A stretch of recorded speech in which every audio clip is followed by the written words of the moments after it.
अस्सलाम वालेकुम। मैं मनोवर सर आप लोगों के सामने फिर एक question retirement of partnership firm जो कि लेजर अकाउंट के बारे में है लेकर आप प्रेजेंट हूँ। ये क्वेश्चन है, following is the balance sheet of Anil, Sunil, Suresh who were sharing profit and loss equally. तो पहली चीज़, पार्टनर का शेयर इक्वल कहा गया है। तीनों शेयर इक्वली करते हैं, मतलब कि प्रॉफिट हो, लॉस हो, रिजर्व हो, गुडविल हो, हर एक चीज़ तीनों में बराबर की बटेगी। बैलेंस शीट कहा गया है, बैलेंस शीट में कहा गया है creditors 20,300, bill payable 10,600, general reserve 13,500। General reserve partner में डिस्ट्रीब्यूट करना पड़ेगा। अनिल, सुनील और सुरेश तीनों का कैपिटल दिया हुआ है सेपरेटली। एसेट साइड में दिया है bank, debtors less RDD, computer, land and building, machinery, furniture and then goodwill. Goodwill is appearing in your balance sheet. Goodwill balance sheet में आ रही है तो गुडविल का अकाउंट नहीं बनेगा, डायरेक्टली हम लोग गुडविल का इफेक्ट पास कर देंगे बैलेंस शीट में ही। ठीक है। On 1 April 19 Suresh retired from the firm and on the following terms. Suresh partner retire हो रहा है और कुछ टर्म्स रखे गए हैं जो कि हैं, पहला, land and building was to be appreciated by 10% and computer be reduce by 1900। Land and building को बढ़ाने का है 10% जो कि अपने लिए प्रॉफिट हो जाएगा, और कंप्यूटर को रिड्यूस करने के लिए कहा गया है जो कि अपने लिए लॉस है। Debtors were all good and RDD was no longer required. ये एक नया एडजस्टमेंट है, इम्पॉर्टेंट एडजस्टमेंट है, क्योंकि यहाँ पे आरडीडी रिड्यूस हो रही है।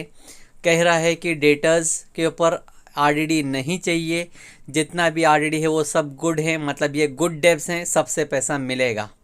नया इफेक्ट पास करेंगे इसका हम लोग। फिर तीसरा एडजस्टमेंट पास किया गया है, बोला गया है machinery to be revalued at 9,400। Machinery को 9,400 पे रीवैल्यू करना है, यानी कि कम करना है, वो लॉस है। फोर्थ एडजस्टमेंट कहा गया है goodwill of the firm to be valued 16,500। Goodwill को करना है 16,500। गुडविल अगर आप लोग देखेंगे बैलेंस शीट में ऑलरेडी दी गई है, जिसका अमाउंट है 12,000, लेकिन करने बोल रहा है 16,500, यानी कि गुडविल एप्रिशिएट होगी, बढ़ेगी 4,500 रुपये। तो ये जब गुडविल बढ़ेगी तो गुडविल का अकाउंट में इफेक्ट नहीं शो करना पड़ेगा, हम लोग डायरेक्टली गुडविल बैलेंस शीट के एसेट्स में ऐड करके पार्टनर में डिस्ट्रीब्यूट कर देंगे। अच्छा, लास्ट एडजस्टमेंट कहा गया है furniture was sold at 21,800। Furniture को हमने 21,800 में सेल कर दिया।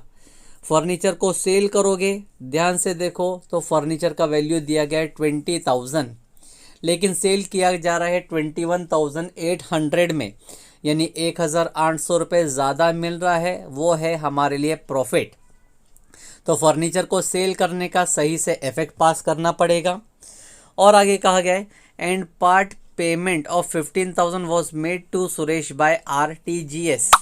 सुरेश जो कि एक पार्टनर रिटायर हो रहा था, उसको हम 15,000 रुपये पे करेंगे बाय RTGS। ये RTGS पेमेंट किया जाता है फ्रॉम बैंक। ठीक है, यानी कि रिटायरिंग पार्टनर को 15,000 रुपये बैंक के थ्रू से पे करना पड़ेगा। And the balance was transferred to his loan account. और उसके बाद में जो भी बैलेंस बचेगा सुरेश के कॉलम में, वो सीधा हमको ट्रांसफ़र करना पड़ेगा लोन अकाउंट में। ठीक है। Prepare profit and loss adjustment account, partners capital account, balance sheet of Anil and Sunil. अब हम लोगों को बनाने का है लेजर अकाउंट जो कि है profit and loss adjustment account. इसका दूसरा नाम मैं बार बार रिपीट करता हूँ, रिवैल्यूएशन अकाउंट। सेकंड है पार्टनर्स कैपिटल अकाउंट, और तीसरा कहा जा रहा है बैलेंस शीट। लेकिन हम लोग अपने सिक्योरिटी के लिए, सेफ्टी के लिए एक और अकाउंट बनाएंगे जो कि रहेगा बैंक। इस क्वेश्चन में हम लोगों को गुडविल अकाउंट बनाने की ज़रूरत नहीं पड़ेगी। ठीक है। तो लेजर अकाउंट पहले फॉर्मेट बना लेंगे और फिर हम लोग उसका सॉल्यूशन स्टार्ट करेंगे। स्टार्ट करते हैं अपना सॉल्यूशन, जो कि एडजस्टमेंट से करेंगे। हर एक एडजस्टमेंट का 2 इफेक्ट पास करेंगे। पहला एडजस्टमेंट था land and building appreciated by 10%। Land and building की अगर वैल्यू आप लोग क्वेश्चन में देखेंगे तो था 70,000, जिसको मैं लिखूंगा अपना बैलेंस शीट में, लैंड एंड बिल्डिंग 70,000। अब एप्रिसिएशन है तो एप्रिसिएशन के लिए हम लोग प्लस करेंगे, प्लस एप्रिसिएशन 10%। 10% के हिसाब से लिखेंगे हम लोग 7,000। यहाँ पे लिख देता हूँ एप्रिसिएशन में 10%। अब टोटल वैल्यू लास्ट कॉलम में लिखेंगे हम लोग 77,000। टोटल वैल्यू लैंड की अब न्यू बन गई है 77,000 की। ये जो बिल्डिंग की वैल्यू बढ़ गई 7,000, ये हमारे लिए प्रॉफिट है, इसलिए प्रॉफिट ऑफ एडजस्टमेंट में लिखेंगे बाय लैंड एंड बिल्डिंग और अमाउंट लिखेंगे 7,000। पहला एडजस्टमेंट में पहला पार्ट कंप्लीट हुआ। अभी सेकंड एडजस्टमेंट उसी सेंटेंस में दिया है, कंप्यूटर रिड्यूस बाय 1900। कंप्यूटर की वैल्यू 1900 कम करना है। कंप्यूटर अगर हम लोग देखें तो बैलेंस शीट में दिया है, लिखेंगे कंप्यूटर जिसकी वैल्यू है 17,500, लेकिन रिड्यूस करने बोला था यानी माइनस करेंगे डेप्रिसिएशन के नाम से और अमाउंट लिखेंगे 1,900। 17,500 में से 1,900 माइनस कर दिए तो बचेगा अमाउंट 15,600। यही डेप्शन निकालना लॉस होता है हमारे लिए, इसलिए लिखेंगे रिवैल्यूएशन अकाउंट यानी प्रॉफिट लॉस एडजस्टमेंट के डेबिट में टू कंप्यूटर अकाउंट और अमाउंट लिखेंगे 1,900 जितना रिड्यूस करने बोला था। पहला एडजस्टमेंट खत्म। सेकंड एडजस्टमेंट मैंने एक्सप्लेन किया था, इंपॉर्टेंट है, जहां कहा गया है debtors over all good and RDD was no longer required. Debtors सब अच्छे हैं, आरडीडी की जरूरत नहीं है। तो हम लोग बैलेंस शीट में देखते हैं, डेटर्स था 18,000 और लेस किया था आरडीडी 900 रुपए। तो हम लोग डायरेक्टली बैलेंस शीट में लिखेंगे डेटर्स और अमाउंट डायरेक्टली लास्ट कॉलम में लिख देंगे 18,000। कुछ भी आरडीडी माइनस नहीं करना है, सब अच्छे हैं, लेकिन बैलेंस शीट में ऑलरेडी आरडीडी दिया गया था तो वो अब नहीं रहेगा। अब वो आरडीडी की रिक्वायरमेंट नहीं है तो वो हमारे लिए प्रॉफिट है, जिसलिए हम लोग आरडीडी को लिखेंगे क्रेडिट में और अमाउंट लिख देंगे 900 रुपए जितना आरडीडी था। मींस ये आरडीडी अब हमारे लिए प्रॉफिट है, अब ये आरडीडी का पैसा हमको मिलेगा। ठीक है, नॉर्मली इफेक्ट होता है डेटर्स में से आरडीडी माइनस की जाती है, लेकिन यहाँ पे हम लोग को माइनस नहीं करना है। जो ऐसा है बैलेंस शीट में डेटर्स का वैल्यू डायरेक्टली लिख देंगे और आरडीडी मिल रहा है, प्रॉफिट है, इसलिए प्रॉफिट लॉस के रिवॉल्यूशन के क्रेडिट में डाल देंगे। Machinery to be valued, next adjustment है 9,400। मशीनरी को 9,400 करना है, जबकि मशीनरी की वैल्यू बैलेंस शीट में दिख रही है 10,000। तो लिखेंगे मशीनरी 10,000। अब 10,000 में से हमको 9,400 करना है, मतलब माइनस करना है। माइनस करेंगे तो डेप्शन का ही नाम देंगे, 600 रुपए माइनस करेंगे, तब जाके वैल्यू बचेगा 9,400। अब इसी का सेकंड इफेक्ट हम पास करेंगे हमारे रिवैल्यूएशन प्रॉफिट लॉस एडजस्टमेंट के डेबिट में टू मशीनरी अकाउंट और मशीनरी का अमाउंट हम लोग लिखेंगे 600। Next, goodwill of the firm valued 16,500। Goodwill firm का करना है 16,500। गुडविल आप देखोगे तो ऑलरेडी बैलेंस शीट में दिख रहा है। गुडविल हम लोग जैसा बैलेंस शीट में था वैसे ही लिखेंगे। गुडविल का अमाउंट 12,000, लेकिन अब 16,500 करना है, मतलब वैल्यू बढ़ाना है, तो इसी में लिखेंगे प्लस एप्रिसिएशन या इसको बोल सकते हैं रेज्ड। ठीक है, और हम जब 4,500 वैल्यू बढ़ाएंगे तब जाके वैल्यू हो जाएगी 16,500। ठीक है, इस तरह से हमने गुडविल की वैल्यू बढ़ा दिया। लेकिन जब गुडविल की वैल्यू बढ़ गई है तो ये अमाउंट जो रेज हुआ है, ये रेज करने का इफेक्ट डायरेक्ट हम पार्टनर में फीड कर देंगे बाय गुडविल, और वो अमाउंट तीनों पार्टनर में डिस्ट्रीब्यूट हो जाएगा। तीनों पार्टनर का रेशियो जैसा क्वेश्चन में पढ़े थे स्टार्टिंग में इक्वल है, तो वो अमाउंट 4,500 का इक्वली तीनों पार्टनर में डिस्ट्रीब्यूट करेंगे। डिस्ट्रीब्यूट करने पे आंसर आएगा 1500 ईच, हर एक पार्टनर के कॉलम में 1500 रुपए। ठीक है। अब उसके आगे एक और एडजस्टमेंट कहा गया था, फर्नीचर वो सोल्ड एट 21,800। फर्नीचर को हमने सेल कर दिया, तो पहले यहां मैं लिख देता हूं फर्नीचर।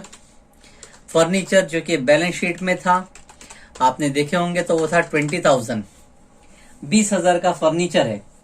लेकिन इस फर्नीचर को सेल किया गया 21,800 में। तो हम लोग ये मानेंगे पहले फर्नीचर की वैल्यू में 1,800 का प्रॉफिट हुआ है, इसलिए हम पहले प्लस करेंगे, प्लस एप्रिसिएशन, एप्रिशिएट हुआ है 1,800 रुपए, और फिर बाद में हम माइनस करेंगे माइनस सेल, पूरा सेल माइनस कर देते हैं और सेल को लिखेंगे सर से माइनस सेल। सेल किया 21,800, तो बैलेंस जो हमारे पास बच रहा है वो है 0। ठीक है, ये ध्यान देना, ये भी एडजस्टमेंट बहुत रेंडमली बहुत ही कम होता है। फर्नीचर की वैल्यू थी 20,000, लेकिन उसको 21,800 में बेचा गया। तो पहली चीज होती है कि फर्नीचर की वैल्यू बढ़ गई थी, 1,800 बढ़ी, इसलिए पहले एप्रिसिएशन लिखे 1,800, 20,000 प्लस 1,800 20,000, 21,800 हो जाता है। फिर उसको सेल कर रहे हैं 21,800 में, तो बचेगा अपने पास 0। अब इसी का सेकंड इफेक्ट पास करेंगे डबल। जो एप्रिसिएशन हुआ है 1,800 का वो प्रॉफिट है, जो रिवैल्यूएशन के क्रेडिट में आएगा बाय फर्नीचर, अमाउंट 1,800 रुपए। और फिर जो सेल किया गया था, सेल करने में हमारे पास पैसा आता है, पैसा आया है, इसलिए फर्नीचर कैश के डेबिट में लिखेंगे टू फर्नीचर, अमाउंट लिखेंगे 21,800। ये ध्यान से करना एडजस्टमेंट, डबल इफेक्ट है इस एडजस्टमेंट में। अच्छा, उसके बाद कहा गया था part amount of 15,000 was made to Suresh by RTGS. RTGS करके हमने सुरेश को 15,000 रुपए पे किए। जब हम पे कर रहे हैं तो पैसा जा रहा है, जाने की एंट्री हम पास करेंगे कैश एंड बैंक के क्रेडिट में बाय सुरेश, और अमाउंट लिखेंगे 15,000। ठीक है, ये पेमेंट हो गया हमारा। सेकंड इफेक्ट, सुरेश के डेबिट में आएगा टू बैंक, क्योंकि हमने बैंक से पेमेंट किया है, और सिर्फ सुरेश के कॉलम में आएगा 15,000। इन दोनों को कोई पेमेंट नहीं किया गया, इसलिए 0। और उसके आगे कहा गया था balance was transferred to his loan account. जो भी बैलेंस बचा है सुरेश के कॉलम में, वो सब लोन अकाउंट में ट्रांसफर करना है, तो हम लोन में ट्रांसफर करेंगे। लेकिन एंडिंग में पहले हम पोस्टिंग कर लेते हैं बैलेंस शीट के नाम की। बैलेंस शीट में दिया था क्रेडिटर्स, क्रेडिटर्स को हमने कुछ किया नहीं है अभी तक, तो अब लाइब्रेरीज में लिख लेंगे क्रेडिटर्स। बैलेंस शीट में अमाउंट था 20,300। पहली चीज, बिल पेएबल लिखा जाएगा लाइब्रेरीज में ही, बिल पेएबल, और अमाउंट लिखेंगे जो अमाउंट बैलेंस शीट में था 10,600। जनरल रिजर्व था क्वेश्चन में, बैलेंस शीट में जनरल रिजर्व पार्टनर में डिस्ट्रीब्यूट किया जाता है, लिखेंगे पार्टनर कैपिटल में बाय जनरल रिजर्व, और अमाउंट डिस्ट्रीब्यूट करेंगे तीनों पार्टनर के रेशो में, जो कि था इक्वल रेशो। 13,500 को जब इक्वली बांटता हूं डिवाइड बाय 3, तो अमाउंट होता है 4,500 ईच, हर एक पार्टनर में 4,500। ठीक है, इस तरह से हमने तीनों पार्टनर में जनरल रिजर्व डिस्ट्रीब्यूट कर दिया। फिर था कैपिटल, तो कैपिटल को भी पार्टनर में लिखेंगे बाय बैलेंस ब्रॉट डाउन, और अमाउंट बैलेंस शीट में से हर एक पार्टनर का, पहले का 43,600, दूसरे का 35,000, और तीसरे का लिखेंगे 32,000। इस तरह से हमने लिख दिए बैलेंस। लायबिलिटी साइड का काम खत्म हुआ। एसेट साइड में देखेंगे तो पहले बैंक का नाम दिख रहा है 8,400, जिसकी पोस्टिंग कैश एंड बैंक के डेबिट में होगी, to balance carried down, amount 8,400। Next, debtors less RDD, जिसका इफेक्ट हमने यहाँ पे बैलेंस शीट में कर चुके हैं। कंप्यूटर का भी एडजस्टमेंट हो चुका है, डेफिनेशन निकाले थे। लैंड एंड बिल्डिंग का भी कर चुके हैं, एप्रिसिएशन हो चुका। मशीनरी के ऊपर भी एडजस्टमेंट था, वो भी कर चुके हैं। फर्नीचर के ऊपर भी एडजस्टमेंट था, वो भी किया जा चुका। और फिर गुडविल का भी नाम अपियर हो चुका, खत्म हो गया। सारे काम खत्म हो गए। अब हम शुरू करते हैं टैली करने का काम। सबसे पहले शुरू करेंगे cash and bank account. Total करते हैं। डेबिट में 21,800 प्लस 8,400, 21 प्लस 8 होता है 29, 29,800 और 400 होता है 30,200, 30,200 रुपए लिखेंगे। दोनों साइड 30,200, जिसमें से 15,000 माइनस किया जाए तो बैलेंस बचेगा सिर्फ 15,200। इसके सामने नाम लिखेंगे हम, बाय बैलेंस कैरिड डाउन। ये है मेरा closing balance of cash and bank. इसका इफेक्ट पास करेंगे डायरेक्टली बैलेंस शीट के एसेट्स में, और बैलेंस शीट के एसेट्स में लिखेंगे हम लोग बैंक का अमाउंट डायरेक्टली 15,200। गुडविल का अकाउंट तो बनाया ही नहीं गया था, क्योंकि गुडविल बैलेंस शीट में ऑलरेडी अपियर हो रही है, हम लोग ने बैलेंस शीट में लिख चुके। हम डायरेक्टली रिवैल्यूएशन पैटर्न टैली करने के लिए आप डेबिट में है 1,900 और 600, यानी टोटल अमाउंट होता है 2,500। जबकि क्रेडिट में है 7,000 प्लस 900, 7,900 प्लस 1,800, 7,900 प्लस 1,000 होता है 8,900, 8,900 प्लस 800 होगा 9,700। 9,700 में से 2,500 माइनस किया जाए तो बैलेंस बचेगा 7,200। इसके सामने लिखा जाएगा 2 पार्टनर्स कैपिटल अकाउंट, और ब्रैकेट में मैं लिख देता हूं समझने के लिए प्रॉफिट। यही तीनों पार्टनर में डिस्ट्रीब्यूट किया जाएगा। अनिल, सेकंड पार्टनर सुनील और थर्ड पार्टनर सुरेश इक्वली। 7,200 जब तीनों पार्टनर में इक्वली डिस्ट्रीब्यूट किया जाए तो आएगा 2,400 हर एक पार्टनर में। ठीक है, तो ये इफेक्ट प्रॉफिट का हमने डेबिट में लिखा। अब यही डेबिट को हम पार्टनर कैपिटल के क्रेडिट में पास करेंगे बाय रिवैल्यूएशन प्रॉफिट, या तो आप लोग लिख सकते हो प्रॉफिट लॉस एडजस्टमेंट अकाउंट। ठीक है, अमाउंट 2,400 हर पार्टनर का। अब हम पार्टनर्स को टैली करना चालू करते हैं। पार्टनर्स को देखते हैं एक एक करके। डेबिट में था पहला पार्टनर अनिल में 1,500 रुपए डेबिट, 4,500 डेबिट, 43,600 डेबिट और 2,400। जबकि क्रेडिट, ये सब क्रेडिट में है, सॉरी ये सब अमाउंट क्रेडिट में है, डेबिट में कोई अमाउंट है ही नहीं। तो टोटल कर दें 43,000 प्लस 2,000 45 प्लस 600 400 1,000, टोटल करो 46 होता है। 46 प्लस 4 50 प्लस 1 51, 500 500 52। टैली अमाउंट हम पहले पार्टनर का लिखेंगे, दोनों साइड 52,000। 52,000 में से जब 0 माइनस किया जाए तो हमारे पास बैलेंस बचेगा 52,000। सेकेंड पार्टनर को चेक करते हैं सेम उसी तरह। 35,000 plus 2,000 37 plus 4 41 plus 1 46, 35 plus 2 37, 37 plus 4 41 plus 1 42, 43 400, total 43,400। आप लोग रफ पेज में करना, मैं ओरली कर रहा हूँ, थोड़ा मिस्टेक हो जाती है। 43,400 में से हमको कुछ माइनस नहीं करना है, मतलब बैलेंस बचेगा 43,400। ये दोनों कंटिन्यूइंग पार्टनर्स थे, ठीक है, इसलिए दोनों का अमाउंट लिख दिए।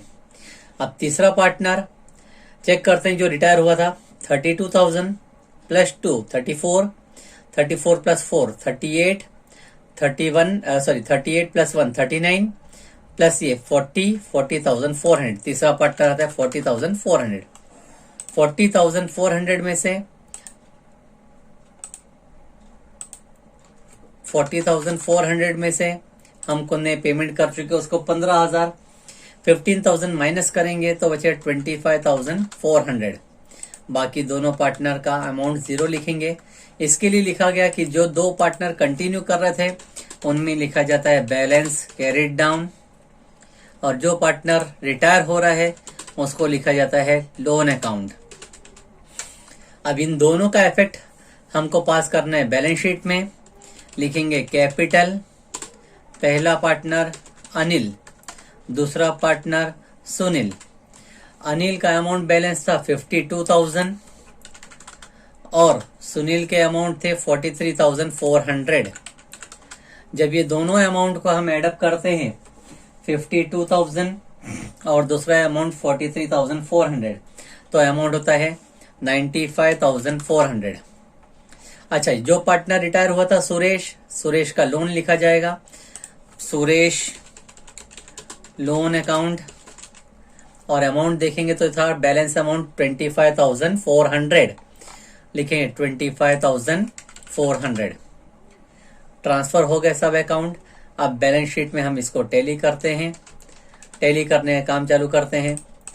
टैली करेंगे तो पहले liability side 20,300 plus 10,600 plus 95,400 plus 25,400 add up करके देखते हैं। 95 प्लस 25 होता है 1,20,000, 1,20,000 प्लस 10 130, 130 प्लस 20 150, 1,50,000, 600 400 हजार होता है 1,51,000, 151, 400 और 300 होता है 700, 151,700, 151,700। उसी तरह एसेट साइड का भी टोटल करेंगे। 77, 15, 18, 77 प्लस 15, 600 को मैं बाद में काउंट करता हूँ। 77,000 प्लस 15 अगर मैं करूं तो हो जाता है 92, 92 प्लस 18 1,10,000, 1,10,000 प्लस 9 1,19,000, 600 400 होता है 1,000 या 1,20,000, 1,20,000 प्लस 16 136, 136 प्लस 15 151, 500 प्लस 200 होता है 700, लिखेंगे 151,700। इस तरह से हमारी बैलेंस शीट टैली होगी पूरा। जो भी काम करें हम लोग स्टेप बाय स्टेप करें तो परफेक्टली आंसर अपना मिलेगा और बैलेंस शीट अपनी टैली हो जाएगी।